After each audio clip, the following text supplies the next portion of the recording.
Bienvenue sur le ring, l'ODJ TV Radio, Rizlan Mamouni. Merci Rachid pour ton invitation. C'est un plaisir de vous recevoir, Rizlan Mamouni, y compris notamment sur un ring aujourd'hui. Bah, écoute, je suis combative, donc ça ne me change pas beaucoup de d'habitude. Complètement. Rizlan Mamouni, je rappelle que vous êtes avocate. Oui. Et que vous êtes présidente fondatrice de l'association Kif Mama, Kif Baba, qui milite essentiellement pour l'approche genre, l'égalité entre les deux sexes. C'est bien ça? Absolument, absolument. C'est ça, et l'intérêt supérieur de l'enfant. Et l'intérêt supérieur de l'enfant, tout ça dans le cadre de l'intérêt public? Bien sûr, l'intérêt de notre pays. On est des patriotes et on ne ferait rien qui irait à l'encontre des intérêts de notre pays. Donc ce ring avec vous, donc c'est une forme de combat d'idées en 3 rounds thématiques. Rizlan Mamouni, premier round justement dans le cadre de la révision de la Moudawana. Est-ce que la voix des conservateurs est plus audible que celle des réformateurs? Point d'interrogation. Vous nous donnerez votre point de vue. Le deuxième round également a pour thématique quel consensus sociétal possible, avec un point d'interrogation. Et enfin, le troisième round, compte tenu que le livrable, j'ai envie de dire, de l'instance est prévu pour le 26 mars, donc dans à peu près une quinzaine de jours. Quelle hirondelle de printemps auront les féministes? Parce qu'on sera en plein mois de mars et ça sera le printemps. Mais Rizlan Mamouni, sur le premier round, révision de la Moudawana, la voix des conservateurs est-elle plus audible que celle des formateurs quand on entend et qu'on voit et qu'on lit et qu'on écoute un petit peu les dires de ceux qu'on présente comme l'islam politique, le secrétaire général du PJD, entre autres, qui s'est montré extrêmement virulent ces derniers jours à l'encontre de celles et ceux qui s'amuseraient à toucher au référentiel religieux? Ben, vous savez, quand on a une clientèle électorale à ménager, on utilise tous les moyens et l'islam politique en est un. C'est un outil qui est très prisé par le PJD de manière générale et son secrétaire général dernièrement. On n'utilise pas les mêmes moyens, nous les défenseurs des droits humains des femmes et de la protection de l'intérêt supérieur de l'enfant. Donc forcément, on n'utilise pas la peur, on n'utilise pas la manipulation, ce qui rend peut-être nos voix moins audibles. Et c'est vrai que depuis l'avènement des réseaux sociaux et même avant l'avènement de l'Internet, les conservateurs l'ont beaucoup occupé comme terrain, là où les militants des droits humains ont peut-être moins investi les réseaux sociaux et l'Internet. C'est en train de changer, les choses sont en train de basculer. Est-ce que ça veut dire, Rizlan Mamouni, que vous dites effectivement aujourd'hui que la voix des conservateurs, en tout cas incarnée tout récemment par le secrétaire général du PJD, le Parti Justice et Développement, mais je rappelle aussi qu'il y a l'association Justice et Bienfaisance, du LSN aussi, qui s'est exprimé là-dessus, qui a fait part d'ailleurs une espèce d'alliance idéologique d'ailleurs, où ils se sont retrouvés après des divergences politiques, le PJD, le bras armé idéologique d'ailleurs du parti, en l'occurrence le MUR, le mouvement Unicité et également l'association Justice et Bienfaisance.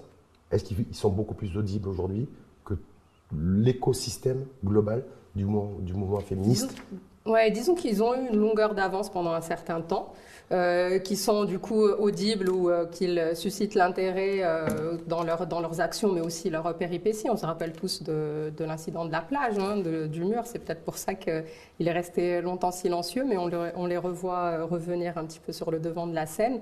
Encore une fois, on n'utilise pas les mêmes moyens, nous forcément, mais plus de temps à aussi réussir à mobiliser.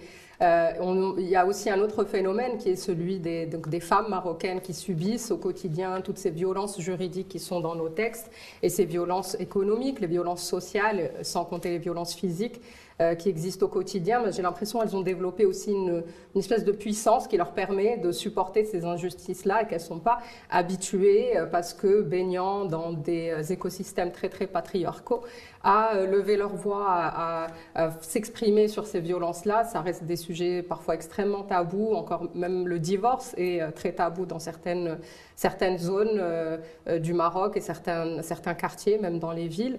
Ce qui fait que les femmes en parlent moins. Ça ne veut pas dire que leur cause est moins juste ou moins importante, au contraire, et c'est pour ça que en tout cas les associations féministes et les militantes de la société civile prennent le relais et essayent de porter cette voix qui n'est pas très audible, la voix vraiment des sans-voix, de ces femmes, de ces enfants qui souffrent de ces injustices et de ces violences juridiques. Vous avez vu comment c'est le secrétaire général du PJD, je crois que c'était le 2 mars dernier, c'était parallèlement d'ailleurs au lancement de votre campagne de communication autour du Moudawana. Ouais. A fait cette déclaration en disant s'il faut mobiliser, descendre dans la rue 1 million de personnes, il a certainement fait référence aussi, quand on revient un peu dans l'histoire, au 11 mars 2000, où il y a plus d'1 million de personnes qui descendent de la rue, pro-conservateurs. Est-ce que vous l'avez entendu comme moi, ça? Oui, absolument. Est-ce que ça vous fait peur, ça, Rizlan Mamouni, cette épreuve de force qu'il pourrait y avoir éventuellement, ce rapport de force dans la rue à quelques jours ou quelques semaines de la nouvelle feuille de route Moudawana? Ça fait longtemps que M. Benkheiran ne fait plus peur à personne. Il s'agite et fait des effets de manche. Il n'y a aucun argument constructif dans tout ce qu'il dit, rien de nouveau sous les cocotiers. Il ressasse un petit peu sa vieille rengaine. On est habitué maintenant et ça ne nous fait absolument pas peur. La justice ne va se frayer de toute façon un chemin, même si il réussit à mobiliser à travers la manipulation, à travers l'utilisation de l'islam politique et donc la manipulation des masses par la peur. Il pourra arriver... Par la peur ou par la conviction? Parce que selon lui, en fait, c'est aussi arriver à mobiliser des femmes et des hommes sur la base d'une conviction pour défendre et faire front commun contre tout cas d'éventuel à l'égard du référentiel religieux concernant, et ça touche effectivement l'égalité homme-femme en matière d'héritage que vous souhaitez, ça touche l'interdiction du mariage des mineurs que le PJD et que toutes ces forces conservatrices ne veulent pas et se refusent à entendre. Non, quand une idéologie ou une conviction est basée sur des arguments, et là je n'en vois pas, même quand M. Benkheiran fait ou renvoie au référentiel religieux, ce n'est pas un argument, on ne rejette pas de bloc ce référentiel religieux. Au contraire, ça fait des siècles qu'il s'imbrique judicieusement dans notre système juridique. Depuis la colonisation, le protectorat, on a un peu plus de mal parce qu'il y a une exacerbation de l'utilisation de l'islam à des fins politiques. Maintenant, les arguments sont là, on ne veut pas une rupture, on n'est pas en train d'inciter à une révolution au Maroc. Ce qu'on demande, c'est la justice. C'est juste une justice et c'est de faire cesser des souffrances. Et même dans le référentiel religieux qui est invoqué par Benkheiran, il ne le fait pas de manière complète, puisque vous avez cité l'héritage. Rappelons que dans l'islam, la condition de l'héritage, c'est la qiwama. Et c'est aussi l'application d'un testament envers les proches et les parents. C'est comme ça que c'est cité dans le Coran. Or, notre droit civil aujourd'hui ne reconnaît pas le testament en faveur de personnes qui sont susceptibles d'hériter. On dit la wasiyat al-warith. C'est une invention jurisprudentielle qui date de bien après le Coran, donc qui est susceptible d'évoluer, d'être remise en cause pour se rapprocher au contraire de la lettre du Coran. Et la deuxième condition de l'héritage, c'est la qiwama, c'est-à-dire que la personne qui hérite le double de la femme, donc le frère qui hérite le double de sa sœur, est censé subvenir à tous les besoins de sa sœur. Or, dans notre loi, il n'y a rien, il n'y a aucune règle dans la Moudawana, dans le code civil ou dans tout notre système juridique qui me permet d'aller chercher cette qiwama et donc de poursuivre mon frère, mon oncle, etc., pour qu'ils subviennent à mes besoins. Donc la règle qui est issue du référentiel religieux n'est transposée qu'à moitié aujourd'hui. Ce qui me fait dire que nos revendications, même si ce n'est pas l'objectif, se rapprochent plus de la charia, du référentiel religieux de M. Benkheiran que ses propres propos. Donc clairement, Rizlan Mamouni nous dit, moi, de toute façon, quelles que soient les déclarations de Abdiya Benkheiran ou quel que soit le conservateur ou l'ultra-conservateur qui s'exprime, je n'ai pas peur. Non, y compris la menace de faire descendre les gens dans la rue et de manifester. Non, Par contre, lorsque vous avez vu ces vidéos, et ces récentes vidéos, Rizlan Mamouni, quand on voit, j'allais dire, les commentaires assez massifs, d'ailleurs, des vidéos relativement virales, est-ce que ça ne vous interpelle pas? Voire est-ce que ça, par contre, ça ne vous effraie pas? Non, ça rejoint ce que je disais tout à l'heure, qui est que les conservateurs ont plus investi que nous, les humanistes, les outils qu'offre Internet. Il y a une leçon à en tirer, c'est sûr qu'il faut investir plus. Vous avez un retour de terrain aussi, des gens qui disent effectivement, Benkheiran, il a raison. Non, mais c'est pas parce qu'on crie plus fort qu'on a raison. C'est pas parce tous les commentaires qui ont pu être adossés à ces vidéos. C'est des commentaires de groupes généralement qui sont très organisés, qui sont financés par M. Benkheiran ou ses acolytes, donc ils sont forcément plus forts. Mais on connaît leurs moyens et ça m'aurait fait peur s'il avait un argument vraiment constructif et qui coupe court à tout débat, qui montre absolument... On ne touche pas au référentiel religieux, c'est pas un argument, en tout cas s'il avance. On ne touche pas, d'ailleurs il s'en est pris au CNDH, Conseil national des droits de l'homme, au PPS et à l'USFP, qui vont un peu dans le sens de l'égalité en matière d'héritage ou l'interdiction, voire la criminalisation du mariage des mineurs.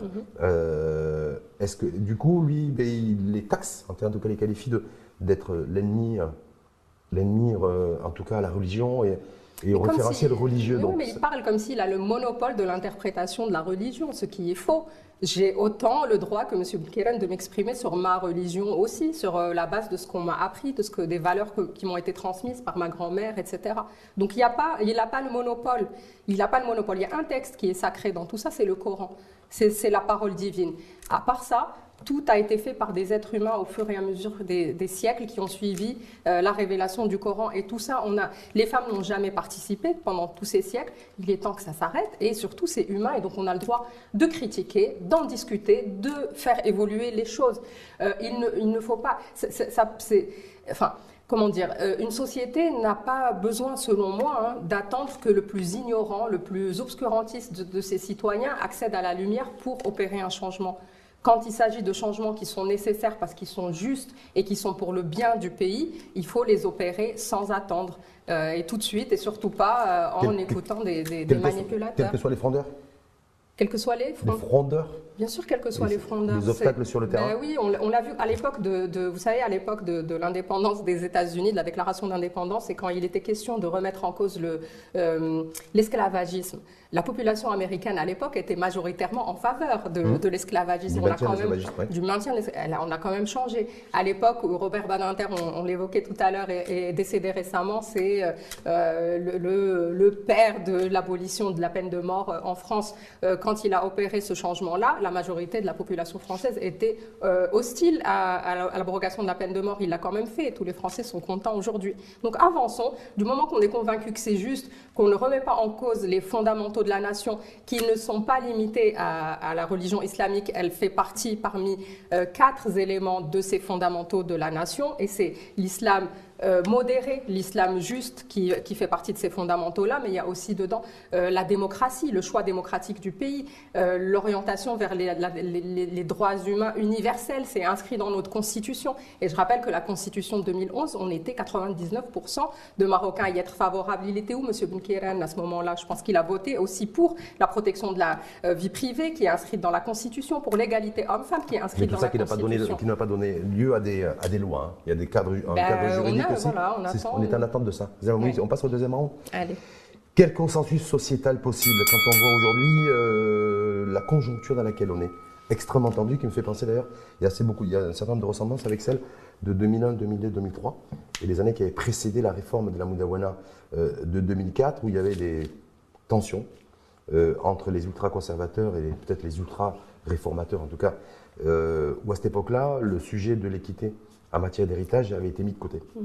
Donc ça avait fait l'objet d'un consensus social et sociétal. Cette fois-ci, est-ce qu'il peut y avoir un consensus ou est-ce qu'on va aller jusqu'au bras de fer, en fait, jusqu'à fin mars, au bras de fer entre conservateurs et réformateurs? Il y a des terrains vraiment de consensus. Encore une fois, je ne pense pas que les féministes aujourd'hui ou les défenseurs de l'intérêt supérieur de l'enfant cherchent un conflit ou une révolution. On s'inscrit vraiment dans la continuité. Et les éléments qui peuvent faire arriver à aboutir à un consensus, c'est justement l'intérêt supérieur de l'enfant. Je pense qu'il n'y a pas un musulman ou un citoyen marocain qui dise « Non, moi je suis contre l'intérêt supérieur de l'enfant, je veux que l'enfant aille mal, je veux qu'on ne respecte pas son intérêt ». Or, toutes les dispositions problématiques de la Moudawana peuvent trouver une solution à travers ce prisme-là, qui est l'intérêt supérieur de l'enfant. Comme je dis souvent, il n'y a pas de droits des mères versus des droits des pères. Les seuls à avoir des droits, ce sont les enfants, et les deux ont des responsabilités vis-à-vis de l'enfant. Donc, que ce soit en matière de mariage de mineurs, de garde et de tutelle, de filiation légitime, illégitime, mais aussi d'héritage, tout ça peut se solutionner à travers l'intérêt supérieur de l'enfant.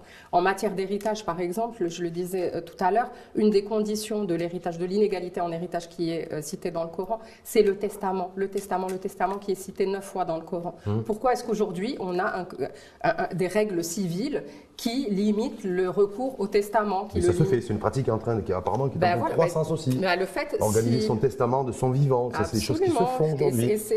Mais la loi limite en fait le testament à 30% du patrimoine du défunt, et l'autre limite, c'est qu'on ne peut pas faire de testament au profit de ses enfants, par exemple, ni de ses parents. Alors que le Coran dit donc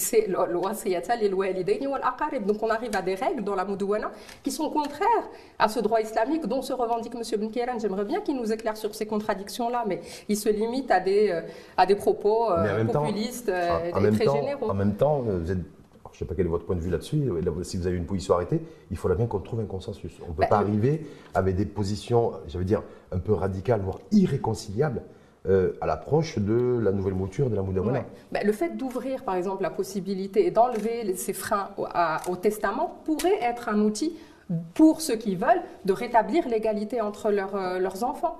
Parce qu'on a aussi, il faut déconstruire aussi les idées reçues. C'est pas vrai que, souvent, et vraiment même chez des gens très très éduqués, tous niveaux sociaux confondus, on nous dit, bah non, l'héritage c'est sacré, on n'y touche pas. Je dis, mais creusez un petit peu. Même dans le sacré, que dit vraiment la règle sacrée pour le coup? Elle dit, oui, le frère prend le double de la part de sa sœur, après paiement des dettes du défunt et après application du testament. Donc après apuration. Voilà, et le testament pourrait être un outil pour des parents, et il faut savoir que c'est une possibilité ouverte par le Coran lui-même, de rétablir l'égalité entre ses enfants. Il peut y avoir aussi une forme d'inégalité qui se révèle, c'est-à-dire qu'il y aurait éventuellement que celles et ceux qui auraient peut-être les moyens immatériels, intellectuels, moraux, culturels et matériels pour pouvoir aussi... Voilà. Je sais, vous avez tout à fait raison. C'est pour ça que nous, dans nos revendications, on va plus loin et on demande d'instaurer comme principe l'égalité. Et pour ceux qui veulent faire une profession de foi et aller vers cette règle coranique, qu'ils la fassent à travers le testament. Moi, d'ailleurs, à travers le testament, n'importe qui aurait même 2 garçons, supposons, et dont l'un, je ne sais pas, est peut-être atteint d'un handicap, de difficultés de santé, etc., pendant que l'autre a réussi très très bien dans sa vie professionnelle. En tant que parent, on peut décider de laisser 80% à l'un et 20% à l'autre.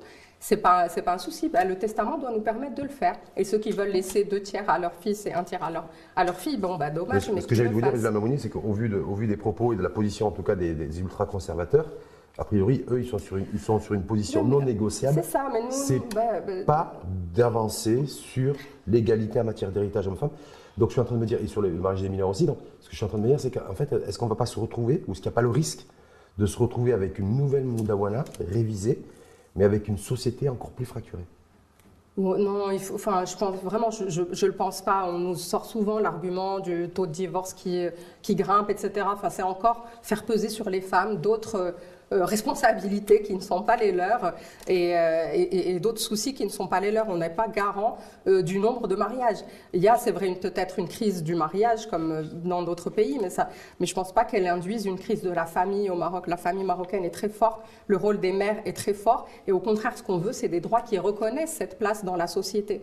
L'autre point que je voulais dire, c'est que M. Benkeren et le PJD ont été battus et ont été même écrasés aux dernières législatives. Aujourd'hui, on a quand même une belle majorité qui se dit progressiste, qui est au pouvoir, un gouvernement aussi progressiste qui est au pouvoir, et bien qu'ils fassent leur travail. Ça veut dire que la société aussi a changé. Pourquoi s'en tenir faire à un travail, ça veut dire quoi?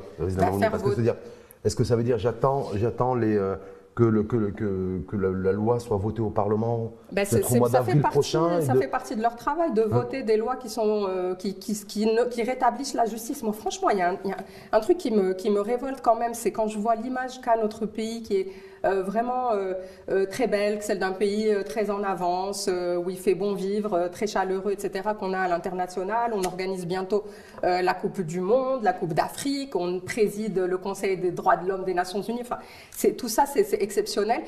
Moi, ça me fait mal au cœur de voir un pays comme ça, qu'en interne, on a encore des inégalités qui sont inscrites dans notre droit. C'est plus possible. Parce que même quand on arrivera à cette égalité, et j'espère qu'on y arrivera en 2024 en ce qui concerne le Code de la famille, eh bien, même quand on y arrivera, le combat sera loin d'être fini. Il va falloir lutter pour l'application de ces lois, contre les résidences sociales. Enfin, il y aura encore énormément de résistance dans la société, même dans des pays occidentaux qui sont arrivés à cette égalité parfaite en droit. Il y a encore le problème d'inégalité des salaires, des violences conjugales, de l'hébergement des femmes violentées, des enfants, etc. Donc ce ne sera pas fini.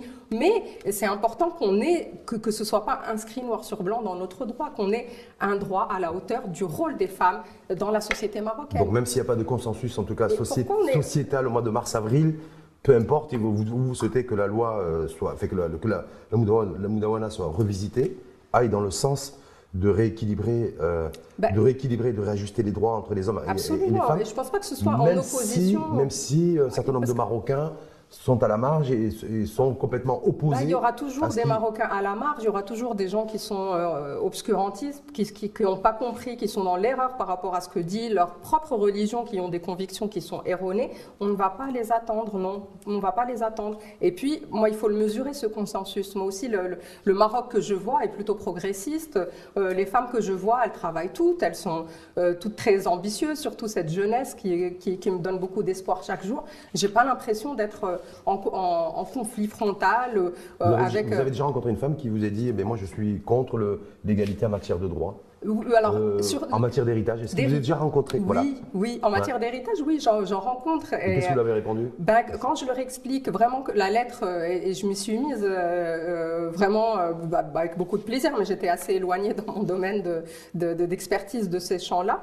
Mais quand je leur dis que voilà, la règle qui est coranique, on ne le remet pas en cause, elle a deux conditions qui sont le testament et la qiwama, et qu'aucune des deux n'est bien transposée dans notre droit. On n'a transposé qu'une partie de la règle, et comme par hasard, c'est celle qui concerne les femmes, les enfants, bref, les plus faibles de la société, pour construire cette règle-là. Eh bien, vraiment, il y a un sursaut, et il y a toujours, en tout cas avec celle avec qui je prends le temps d'échanger, que ce soit sur les réseaux ou face à face, il y a toujours un changement qui s'opère et à systématiquement me dire « Rislan, s'il te plaît, parle-en ».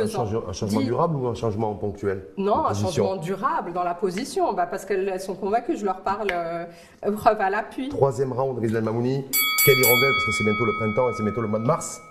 En tout cas, fin mars, et le livrable des recommandations et des propositions de l'instance qui a été créée à cet effet à la plus haute autorité de l'État. Quelle hirondelle de printemps pour les féministes? Alors on s'est dit, effectivement, il y a un certain nombre de revendications, d'attentes. Je crois savoir, Rislan Mamouni, vous avez fait plein de déclarations chez plein de confrères et consoeurs, que pour vous, il n'y a pas de concession possible, que l'égalité en matière d'héritage homme-femme, vous y tenez, l'interdiction du mariage des mineurs, vous y tenez. Concernant la tutelle parentale, le rééquilibrage d'injustices profondes, vous y tenez aussi beaucoup. Ça veut dire pas de concession, pas de compromission possible.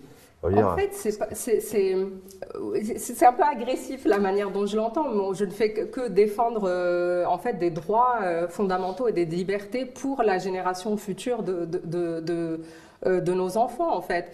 C'est pas qu'il n'y a pas de...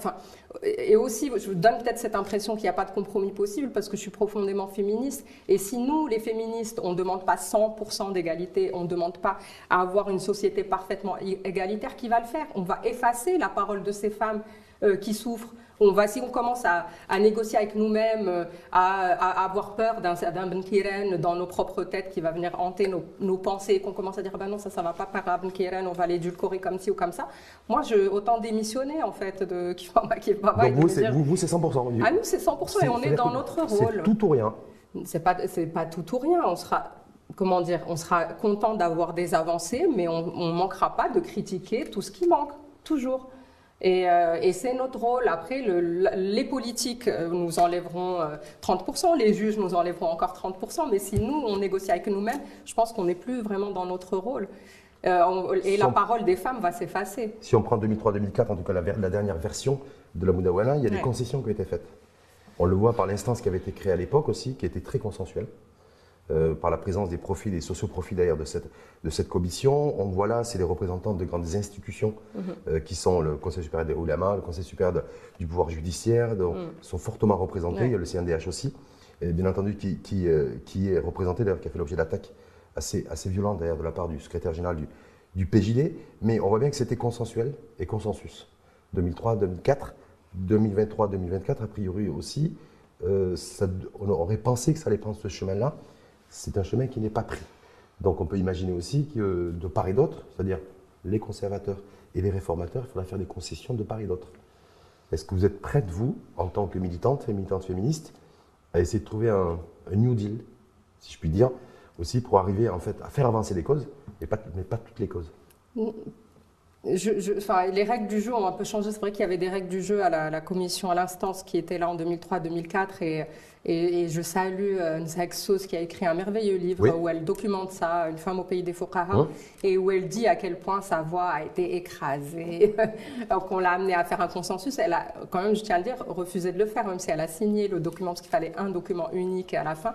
Elle a réussi. Donc elle a fait, avait fait avait consenti non, mais attends, il y a une grosse réserve, c'est qu'elle a obtenu que son nom soit inscrit et pour dire qu'elle était en désaccord avec ceci ou cela, avec les règles avec lesquelles elle était en désaccord. Je pense que on arriverait, si j'avais été là, à quelque chose de similaire, parce que je ne veux pas que la parole de ces femmes s'efface. Si moi qui me dis vouloir porter la voix de celles qui n'en ont pas, je commence à effacer une partie de leurs paroles, je ne mérite plus de me revendiquer féministe ou de revendiquer que je porte leur voix. Donc non, tant que je me dirais que je porterai leur voix, je la porterai à 100% et très fort et avec des mégaphones s'il le faut. Et c'est mon rôle. Et après, encore une fois, les juges enlèvent. C'est intéressant d'ailleurs la composition de l'instance aujourd'hui où le judiciaire est très représenté. On a le ministre de la Justice, on a le parquet général qui est représenté et la Cour de cassation aussi qui est représentée. Et quand on lit la lettre de Sa Majesté, il fait référence à des dysfonctionnements. Et ces dysfonctionnements, ils sont de deux ordres. Il y a des vraies lacunes qui manquaient dans les textes et il y a aussi l'application par la jurisprudence de la Mudouana de 2004. Et pour moi, la jurisprudence a échoué à appliquer les orientations de Sa Majesté en 2004 et les orientations de cette Mudouana qui a quand même un préambule qui est extrêmement fort. C'est pour ça que certains considèrent que Rizlan Mamouni, qu'il y aurait des réajustements mais pas des rééquilibrages. Écoutez, des réajustements par rapport à le retour d'expérience 2004-2024, mais pas des rééquilibrages. Nous, on n'est pas, malheureusement, on ne fait pas partie de l'instance, sinon j'aurais dit, et je n'ai pas connaissance de leur manière de travailler. Mais on verra, en fait, pour l'instant, on sait que le 26 mars, il y aura l'instance va rendre sa copie avec ses conclusions. Et ensuite, on verra ce qui sera publié, ce sera un projet de loi. On sera au rendez-vous au moment du projet de loi, au moment où les résultats de cette instance et le résultat de tout ce travail sera rendu public. On sera là pour saluer les avancées et pour critiquer les manques. Et on sera toujours là pour critiquer ces manques-là, ces lacunes. Agenda, donc l'instance qui remet ses propositions, recommandations à la plus haute autorité de l'État. Ce qui pourrait avoir lieu ensuite, de manière effet mécanique et naturelle, c'est d'avoir un débat au sein du Parlement là-dessus avec un vote d'une loi. Et compte tenu que le PJD est largement minoritaire au Parlement, vous dites en fait, même s'ils font beaucoup de bruit aujourd'hui, est-ce que c'est ça votre déduction? Même s'ils font beaucoup de bruit aujourd'hui dans les médias et essentiellement d'ailleurs sur les réseaux sociaux, plus particulièrement, de toute façon, cette loi, une fois qu'elle ira au Parlement, et on aura gain de cause parce que les ultra-conservateurs sont minoritaires. C'est ça votre stratégie, j'allais dire? C'est pas une stratégie, c'est une lecture des textes. Et dans la Mudouana, parmi les constantes de la nation, il y a le choix démocratique. Et le choix démocratique, il nous a amené aujourd'hui à une majorité très confortable qui est progressiste. C'est pour ça que je dis qu'il faut faire leur travail aujourd'hui. On n'a pas de barrière. Vraiment, le bruit, les réseaux sociaux, c'est pas ça la démocratie. Tout le monde s'exprime, parfois à tort et à travers, sur ces plateformes-là. C'est aux institutions de faire leur travail et à ces partis aujourd'hui, aux politiques, d'avoir ce courage politique accompagné par l'initiative très forte de Sa Majesté qui a appelé à une réforme audacieuse, je cite les termes de sa lettre. Eh bien, j'espère qu'ils seront au rendez-vous. Vous avez la garantie que les partis politiques et que ceux qui sont en responsabilité aujourd'hui et qui sont majoritaires au Parlement, on sait que les députés USFP et PPS voteront, en tout cas pour une loi, une révision en tout cas de la Mudouana qui répondent à vos attentes. Mais est-ce que vous avez la garantie que les autres formations politiques iront dans le même sens? Je pense qu'il y a eu une enquête il y a quelques mois, quelques semaines, où chaque parti politique a émis ses propres propositions et on a quand même un grand silence du PAM, du RNI et de l'Istiqlal de mémoire qui forment cette majorité confortable. Sûrement, peut-être ils se sont sentis en conflit d'intérêts ou ils ne voulaient pas avancer leur pion à ce moment-là parce qu'ils n'étaient pas du tout obligés de le faire. Mais j'espère que là, ils seront au rendez-vous. Le PAM, surtout, à travers son secrétaire général qui a cessé ses fonctions dernièrement, mais en tout cas, qui reste ministre de la Justice. Qui reste ministre de la Justice et membre donc, de l'instance, s'est beaucoup exprimé à ce sujet. S'il fait tout ce qu'il a dit, on aura, je pense, une belle Mudouana 2.0. Donc il faut attendre le mois d'avril, c'est ça? Ben là, oui. Session d'avril au printemps. Enfin, là, pour avoir du nouveau, oui, nous, on ne s'arrête pas de Donc travailler. c'est l'hirondelle qu'attendent les féministes, l'ouverture de la session de printemps au Parlement. C'est la Modowana 2.0 qui instaure une égalité parfaite entre hommes et femmes en droit et qui rend effectif la protection de l'intérêt supérieur de l'enfant. C'est ça notre hirondelle. Je ne sais pas quand est-ce qu'elle viendra. Est-ce que c'est vraiment Généralement, l'hirondelle vient au printemps. Voilà, on espère. Ce sera peut-être une hirondelle d'automne. L'important, c'est que ce soit une belle hirondelle et qu'elle annonce le printemps des femmes et de l'intérêt supérieur de l'enfant. Merci infiniment à vous, Rizlan Mamouni. On va faire le même pied d'égalité en mettant un gant sur un ring avec une femme, c'est jamais facile, mais on le fait, puis avec le sourire en plus.